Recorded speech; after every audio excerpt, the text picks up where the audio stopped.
Good morning students, class 12th chemistry. Last period में हम organic first chapter के कुछ कन्वर्जन्स करा रहे थे। मैंने बोला आपको पिछले बार भी कि कन्वर्जन्स एनसीईआरटी के कराए जा रहे हैं ना, एक्चुअली रैंडमली करा रहा हूँ उनको, जो इम्पोर्टेंस है उनके हिसाब से करा रहा हूँ। कन्वर्जन्स ज़रूर आते हैं एग्ज़ाम में, कितने मार्क्स के? 2 to 3 मार्क्स, कम से कम कन्वर्जन 2 से 3 नंबर के तो आते ही आते हैं बेटा, है ना। और वो किसी भी चैप्टर से आ सकते हैं। कन्वर्जन्स करने का बहुत ही बेसिक तरीका होता है कि आपको रिएक्शंस क्लियर हो उस चैप्टर की, तो आप इजीली कन्वर्जन्स कर सकते हो, कोई दिक्कत नहीं होती। कन्वर्जन्स मोस्टली 2 स्टेप वाले या कभी कभी 3 स्टेप वाले भी आ सकते हैं, और कभी कभी कन्वर्जन सिंगल स्टेप कन्वर्जन भी आ सकता है। तो कन्वर्जन्स पे आपको बहुत स्ट्रेस देना है। कुछ कन्वर्जन मैंने पिछली बार कराए थे और कुछ कन्वर्जन्स मैं आपको आज करा रहा हूँ। Please pay attention. पिछले वाले कन्वर्जन्स, पिछली जो आपको वीडियो डाली गई है उसमें जितने भी मैंने 6 कन्वर्जन कराए हैं, उनको आपको बहुत ध्यान से ढंग से समझना है। कोई डिफ़िकल्टी हो बेटा, you may ask once more, है ना। तो अब मैं शुरुआत कर रहा हूँ आज के कन्वर्जन्स की, और कन्वर्जन्स आज मैं आपको कुछ बताने जा रहा हूँ। तो पहला कन्वर्जन है हमारा प्रोपीन से, है ना, प्रोपेन 1 प्रोपीन से प्रोपेन 1, मतलब एल्कीन से अल्कोहल बनाना है, प्रोपीन से प्रोपेन 1 बनाना है। कैसे? We are going to form propane 1 from propene. Propene आपको पता ही है एल्कीन होती है जिसमें डबल बॉन्ड लगा हुआ है यहाँ पर। अब प्रोपेन 1 की अगर हम बात करें तो आपको पता है प्रोपेन 1 वो अल्कोहल होता है जिसमें OH group is present on first position. तो याद रखें, आपको प्रोपीन से जब प्रोपेन 1 बनाना है, H को इस कार्बन के पास, जिसके पास कम H है, और OH को पहले वाले कार्बन पर आपको अटैच करना है ना बेटा। अगर H को आपको उस कार्बन पर भेजना हो जहाँ कम हाइड्रोजन एटम है, कार्बन कार्बन डबल बॉन्ड के उस कार्बन पर भेजना हो जहाँ कम हाइड्रोजन एटम है, तो you have to go in anti Markovnikov manner. और सीधी सीधी बात, मैंने एक और तरीका बताया था, अगर फर्स्ट पोजीशन पर आपका फंक्शनल ग्रुप जा रहा हो तो इसका मतलब वहाँ पर आपको एंटी मार्कोनिकॉफ मैनर में मूव करना पड़ेगा, ठीक है। दूसरी बात बेटा, अगला चैप्टर जब हम कर लेंगे अल्कोहल्स, फिनोल्स, ईथर्स, तो हमारे पास एक डायरेक्ट तरीका होगा through which we can directly convert alkene to alcohol. But up to this chapter we will convert alkene to alcohol through alkyl halides, ठीक है। एल्काइल हैलाइड के थ्रू कन्वर्ट करेंगे। Alkene में पहले हैलोजन लगाया जाएगा और फिर हैलोजन को रिप्लेस कराया जाएगा OH से। तो बेटा यहाँ पर हमें हैलोजन को उसी कार्बन पे लगाना है जिस पर हमें OH को लगाना है। तो यानी कि अगेंस्ट मार्कोनिकॉफ जाना पड़ेगा, क्योंकि मुझे H उस कार्बन पर भेजना है जिसके पास कम हाइड्रोजन एटम है। तो HBr ऐड कराऊंगा परऑक्साइड की प्रेजेंस में, और बेटा this is called as anti Markovnikov rule. CH3 CH2 और Br आ गया। अब इस Br ब्रोमीन को रिप्लेस करना है OH से। सीधा सीधा आप उसको NaOH एक्वस, याद रखना है एक्वस लेना है ना। एल्कोहलिक नहीं ले लेना, एल्कोहलिक लोगे तो बीटा एलिमिनेशन रिएक्शन हो जाएगी, एल्काइल हैलाइड से एल्कीन बन जाएगा। हमें एल्काइल हैलाइड से एल्कीन नहीं, हमें एल्काइल हैलाइड से एल्कोहल बनाना है, तो NaOH एक्वस लेना है। आप KOH भी ले सकते हो, दोनों के सेम रिजल्ट्स होते हैं।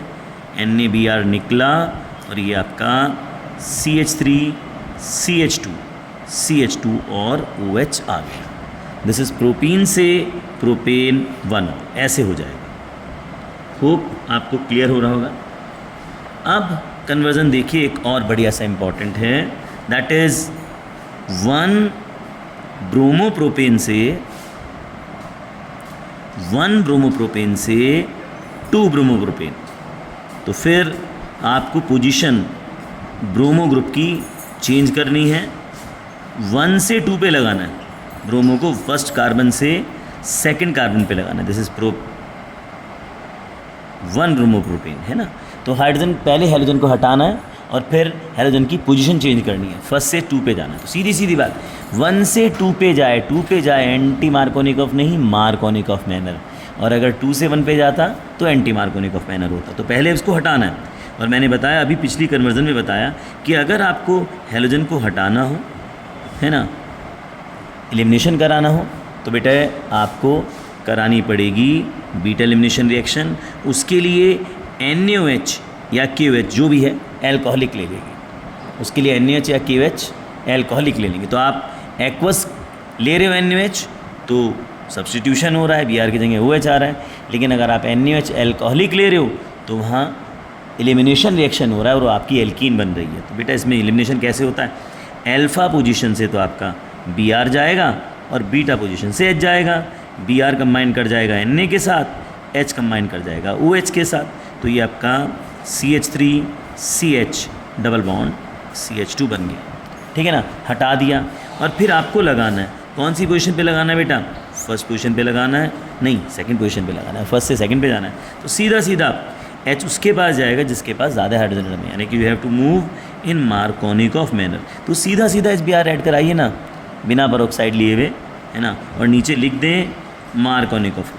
H गया इसके पास और Br गया इसके पास, और ये आपका CH3CH Br और CH3 ये आपका 1 ब्रोमोप्रोपेन से 2 ब्रोमोप्रोपेन ऐसे बन गया, है ना। फिर अगर हम तीसरे कन्वर्जन की बात करें तो उसमें उल्टा कराया गया है, 2 ब्रोमोप्रोपेन से 1 ब्रोमोप्रोपेन, 2 ब्रोमोप्रोपेन से 1 ब्रोमोप्रोपेन आपको इन्होंने कन्वर्ट करने को बोला है। तो अब फिर वही बात पहले हटाना पड़ेगा। पहले 2 ब्रोमोप्रोपेन का स्ट्रक्चर CH3CH Br और CH3 हटाने के लिए बताइए कौन सी रिएक्शन, बीटा एलिमिनेशन रिएक्शन। उसके लिए क्या चाहिए, NaOH चाहिए, KOH भी बता रहा हूँ वो भी ले सकते हैं, लेकिन एल्कोहलिक, एक्वस नहीं लेना। फिर वही NaBr हटेगा, अल्फ़ा पोजीशन से, अल्फ़ा होती है जिससे हाइड्रोजन अटैच है, उससे नेक्स्ट कार्बन बीटा होता है, वहाँ से क्या हटा, H हटा, और ये आपका CH3CH डबल बॉन्ड CH2 ये आपकी एल्कीन बन गई उसी तरह से जैसे आपने बनाया था। और इस बार 1 पोजीशन पे जाना है भैया बेटा, तो इस बार आपको HBr ऐड कराना पड़ेगा, बट क्योंकि H को कम वाले कार्बन पर भेजना, ऐसे कार्बन पर भेजना जिसके पास कम हाइड्रोजन एटम है, तो you have to move in anti Markovnikov manner, और उसके लिए आप HBr के साथ पेरोक्साइड लेंगे और बेटे ये आपका एंटी मार्कोनिकॉफ रूल अप्लाई हो जाएगा, और ये आपका CH3CH2 और Br। तो ये आपका कन्वर्जन नंबर 3 हुआ, ठीक है ना। प्रोपीन से प्रोपेन वानॉल, 1 ब्रोमोप्रोपेन से 2 ब्रोमोप्रोपेन और 2 ब्रोमोप्रोपेन से 1 ब्रोमोप्रोपेन, ये दोनों, ठीक है ना। अब हम आते हैं कुछ और अच्छे कन्वर्जन्स पर which will make you more stronger in organic chemistry. अब एक और कन्वर्जन देखते हैं, बहुत ही बढ़िया कन्वर्जन है, कन्वर्जन नंबर 4। एक कन्वर्जन ना कभी कभी हमें और बहुत सारे कन्वर्जन को क्लियर कर देता है। अब जरा फोर्थ देखिए क्या है इस कन्वर्जन में, बेंजाइल अल्कोहल से 2-फिनाइल इथेनोइक एसिड, बढ़िया कन्वर्जन। बेंजाइल अल्कोहल से 2-फिनाइल इथेनोइक एसिड। कभी अगर हमें समझ में ना आ रहा हो तो बेटा फर्स्ट ऑफ ऑल हमें वहाँ पर स्ट्रक्चर बना लेने चाहिए रिएक्टेंट प्रोडक्ट के, that will make us more clear. तो सबसे पहली बात बेटा, बेंजाइल अल्कोहल क्या होता है, थोड़ा छोटा करके लिखूँगा क्योंकि बड़ा कन्वर्जन है, थोड़ा सा उसमें स्टेप्स तो एक ज़्यादा हो सकते हैं। अब ये बेंजीन है, बेंजाइल वर्ड तब आता है जब बेंजीन के ऊपर CH2 होता है, याद रखना। बहुत से बच्चे कहते हैं कि बेंजीन के ऊपर OH, नहीं भाई, बेंजाइल बेंजीन के ऊपर CH2 और उसके साथ OH, ये बेंजाइल अल्कोहल हो गया। और 2-फिनाइल इथेनोइक एसिड, इथेनोइक एसिड का मतलब 2 कार्बन और एसिड का मतलब COH, 2 कार्बन वाला कंपाउंड जिसमें COH ग्रुप हो, और 2 पर फिनाइल, फिनाइल होता है बेंजीन रिंग, ये और ये। तो यहाँ पर आपने इस OH को हटा के इस COH ग्रुप को लगाना है, और COH ग्रुप को लगाने के लिए बेटा पहले OH हटाना पड़ेगा, फिर COH ग्रुप लगाना पड़ेगा। ऐसा नहीं कि हम CO बीच में डाल दें इनके, ऐसा नहीं हो सकता। ये OH ग्रुप हटेगा और इसकी जगह COH ग्रुप लगेगा। और याद रखना है COH ग्रुप में एक एक्स्ट्रा कार्बन भी है, तो बेटा कार्बन को हटाना है, कार्बन को इंट्रोड्यूस करना है, OH को हटाना है। तो OH पहली बात, देखो कार्बन एटम को बढ़ाने का तरीका है, पहले कार्बन एटम का नंबर बढ़ाते हैं, उसके लिए कार्बन एटम को बढ़ाने का तरीका है CN ग्रुप का इंट्रोडक्शन। CN ग्रुप का इंट्रोडक्शन, CN ग्रुप इंट्रोड्यूस करा के we can increase the number of carbon atom, ठीक है ना। और इसमें आपको सबसे पहले याद बताएं CN ग्रुप लगाना पड़ेगा पहले, लेकिन CN ग्रुप कभी भी OH ग्रुप को रिप्लेस करके नहीं आता। तो CN ग्रुप आता है किसको रिप्लेस करके? हेलोजन को रिप्लेस करके। क्यों? क्योंकि हेलोजन बड़े अच्छे अटैचिंग और बड़े अच्छे लिविंग ग्रुप है, वो आसानी से अटैच भी हो सकते हैं और आसानी से लीव भी कर सकते हैं। तो पहले इस OH को हटाकर मैं इसकी जगह हेलोजन लगाऊंगा, है ना, क्योंकि मुझे CN ग्रुप इंट्रोड्यूस कराना है। अभी दोबारा से समझा दूंगा, जरा एक बार देख लीजिए। SOCl2 के साथ रिएक्ट कराया, वैसे हेलोजन लगाने के OH के जगह हमारे पास 5 मेथड है, लेकिन सबसे बढ़िया मेथड थायनिल क्लोराइड वाला माना जाता है। SO2 निकला, HCl निकला और ये आपका Cl आ गया, ठीक है, ये आपका Cl आ गया। अब इस Cl को रिप्लेस करूंगा मैं CN से। क्यों रिप्लेस करना चाह रहा हूँ Cl को CN से?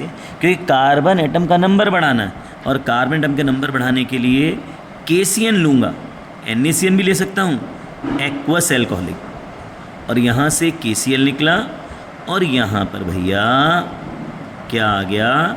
CN ग्रुप आ गया, CH2CN, ये हो गया। तो OH से पहले हेलोजन आया और हेलोजन से CN लाया। हेलोजन में CN को मैं डायरेक्टली OH ग्रुप को रिप्लेस करके नहीं ला सकता था, इसलिए पहले मुझे उसको कन्वर्ट करना पड़ेगा हेलाइड में, OH हट के हेलोजन लगाना पड़ेगा और फिर उसकी जगह CN लगाना पड़ेगा, ठीक बेटा।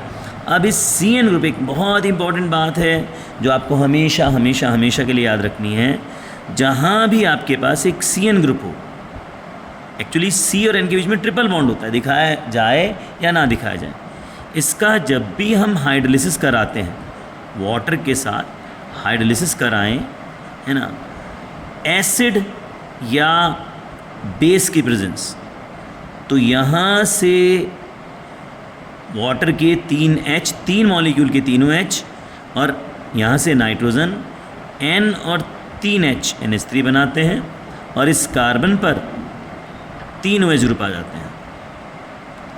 ये करके नहीं दिखाना है, लेकिन आपको समझना ज़रूर है ना। वाटर के 3 मॉलिक्यूल्स ने CN में से N को हटाकर 3 OH ग्रुप लगवा दी, है ना, और वो N जो हटा वो NH3 की फॉर्म में निकल गया, है ना। एसिड या बेस दोनों कैटलाइज करेंगे। अब एक बात हमेशा के लिए जान लो, और जो आपके लिए बहुत बहुत बहुत ज़्यादा इम्पोर्टेंट है, भाई एक कार्बन पर एक से ज़्यादा OH ग्रुप स्टेबल नहीं होता।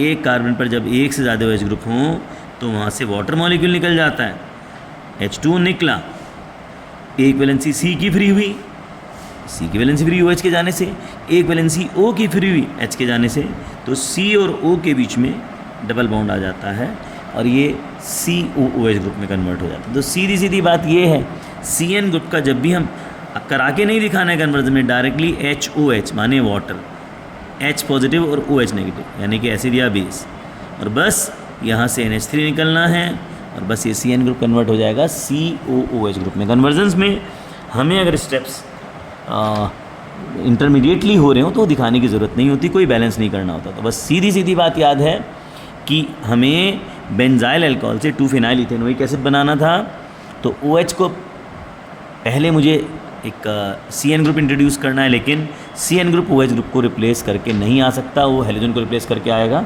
तो पहले OH की जगह मैंने हेलोजन लगाया, हेलोजन लगाने के बाद उसको रिप्लेस कराया CN से, कार्बन एटम का नंबर बढ़ गया और फिर मैंने उसका हाइड्रोलिसिस करा दिया, CN ग्रुप कन्वर्ट हो गया COOH ग्रुप में।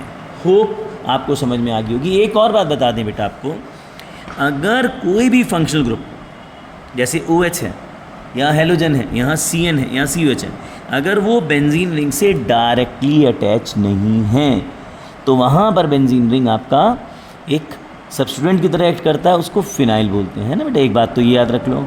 और दूसरी बात, ऐसे कंपाउंड को जिसमें functional group is not directly attach to benzene ring, the compound will behave like a aliphatic compound. ये एलिफेटिक कंपाउंड की तरह बिहेव करेगा, ना कि एरोमेटिक कंपाउंड की तरह। क्लियर हुई बात बेटा? चलिए, अगर आपने ये क्वेश्चन देख लिया तो आपको अगला कन्वर्जन बहुत आसानी समझ में आने जा रहा है बेटा, एंड दैट इज इथेनॉल से क्या प्रोपेन नाइट्राइल, इथेनॉल से प्रोपेन नाइट्राइल, नाइट्राइल जिसमें CN ग्रुप होता है। अब ये देखिए ऊपर का कन्वर्जन यहाँ काम आ जाएगा। इथेनॉल क्या होता है बेटा? CH3 CH2OH, और प्रोपेन नाइट्राइल क्या होता है बेटा? 3 कार्बन वाला नाइट्राइल, CH3 CH2 और CN। तो इस बार OH की जगह CN लगना है, और मैंने अभी ऊपर बताया ही आपको OH की जगह CN लगाना हो तो डायरेक्टली नहीं लगाया जाता, पहले इसको हम कन्वर्ट करेंगे एल्काइल हैलाइड में, SOCl2 के साथ रिएक्ट कराया, SO2 निकला, HCl निकला। There are 5 methods of replacing OH by halogen, but the best method is the use of thionyl chloride। तो फिर CH3 CH2 CN आ गया, अब सॉरी Cl आ गया, Cl आ गया है ना, CH3 CH2 OH की जगह Cl आ गया। और आपको पता ही है बेटा, हेलोजन को हमें रिप्लेस कराना है CN से। ऊपर भी बताया था KCN ले लीजिए, एक्वस एल्कोहलिक, NaCN भी ले सकते हैं ना, एज यू विश, KCl निकल जाए। I think things must be becoming clear to you. 6th पे आइए, और एक और बढ़िया सा कन्वर्जन है इसी से रिलेटेड, आज का छठा कन्वर्जन, इथाइल क्लोराइड से प्रोपेनोइक एसिड। इसको और देख लेते हैं, है ना, इथाइल क्लोराइड से propanoic acid, ethyl chloride CH3 CH2Cl, propanoic acid 3 carbon वाला कार्बोक्सिलिक एसिड। तो पहले कार्बन एटम का नंबर बढ़ाना है और फिर उसको COH ग्रुप में कन्वर्ट करना है। तो बताया था कार्बन एटम के नंबर को बढ़ाने के लिए CN ग्रुप का इंट्रोडक्शन। यहाँ पर हेलोजन डायरेक्टली अटैच है तो यहाँ पर CN ग्रुप आसानी से निकल जाएगा, लग जाएगा, CN ग्रुप लग जाएगा आसानी से। KCl हटा और वो CH3 CH2 CN आ गया। और बस बता दीजिए CN ग्रुप को कैसे कन्वर्ट करेंगे COH ग्रुप में। जब भी CN ग्रुप का हाइड्रोलाइसिस कराया जाएगा एसिड या बेस के साथ, तो वो CN ग्रुप कन्वर्ट हो जाता है COH ग्रुप में। मेरे ख्याल से ये कन्वर्जन भी आपको क्लियर हो गया होगा। अभी एक और कन्वर्जन करा रहे हैं बेटा आपको, वो भी बढ़िया सा कन्वर्जन है, and the conversion is conversion number 7th, that is conversion number 7th, that is aniline to chlorobenzene. बहुत बढ़िया, एनिलीन से क्या क्लोरोबेंजीन, बढ़िया बेटा, बोर्ड्स के हिसाब से भी बड़ा इंपॉर्टेंट कन्वर्जन है। एनिलीन से क्लोरोबेंजीन कैसे बनाएंगे? एनिलीन से क्लोरोबेंजीन, पहली बात, एनिलीन से क्लोरोबेंजीन डायरेक्टली बनाया नहीं जा सकता, it will be through benzene diazonium chloride यानी कि BDC। अच्छा, एनिलीन क्या है? बेंजीन के ऊपर NH2, दैट इज एनिलीन। अब हम इसको NaNO2 और HCl के साथ रेट कराते हैं, बैलेंस करना चाहें बहुत अच्छी बात, नहीं करेंगे तो ऑर्गेनिक कन्वर्जन्स में कोई खास नहीं, गलत नहीं माना जाता। बैलेंस कर दे तो बहुत अच्छी बात है, नहीं करेंगे तो भी ठीक है।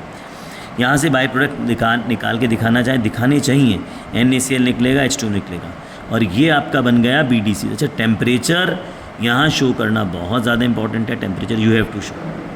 बेंजीन के ऊपर N2Cl आ गया, और फिर बस Cl ग्रुप लगाना है तो बेटे CuCl ले लीजिए HCl के साथ। The reaction is called as Sandmeyer's reaction, the reaction is Sandmeyer's reaction. और ये CuCl का Cl N2 को हटाया, और जो Cl निकला वो इस Cu के साथ जुड़ गया, तो एनिलीन से क्लोरोबेंजीन ऐसे हो गया। ब्रोमोबेंजीन बनाते तो CuBr HBr ले लेते हैं ना बेटा। एक्चुअली CuCl2 या CuCl या CuBr ये ना डायमेरिक फॉर्म में भी एग्जिस्ट करते हैं, तो ये आपको Cu2Cl2 लिखा हो तो घबराने वाली कोई बात नहीं होती, एक ही बात है, ठीक है ना। अब इसके बाद लास्ट कन्वर्जन ऑफ टुडे, 8वां कन्वर्जन है, और देखना चाहेंगे इसको द कन्वर्जन इज आपका, हाँ ये देख लीजिए, 2 क्लोरोब्यूटेन से 3,4 डाइमिथाइलहेक्सेन से 3,4 डाइमिथाइलहेक्सेन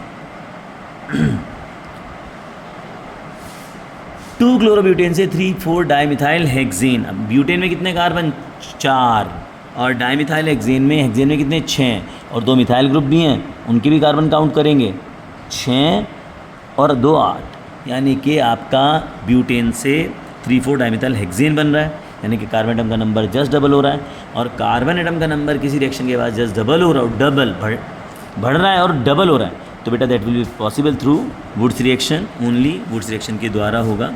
अब इसमें हम क्लोरोब्यूटेन बनाएंगे, 1 2 3 और 4, 2 पर क्लोरो। अब सेकंड पोजीशन यहाँ लिख दीजिए, या ऐसे करके 1 2 3 4, इसको आप ऐसे लिख दीजिए, क्योंकि वुड्स रिएक्शन दिखानी पड़ेगी। वुड्स रिएक्शन जब भी हम दिखाते हैं तो हमें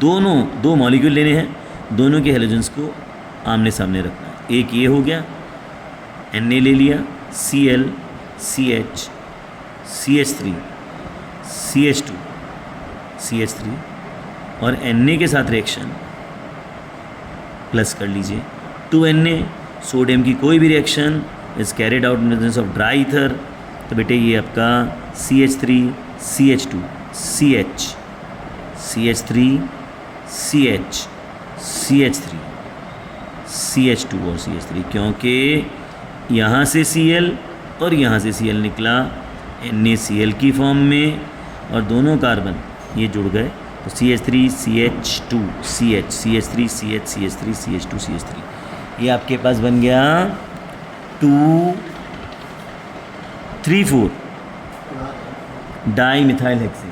ये आपका ऐसे हो गया। होप आपको समझ में आ गया होगा बेटा। That's all for today, we will continue the topic in the next period. Okay बेटा, गुड बाय।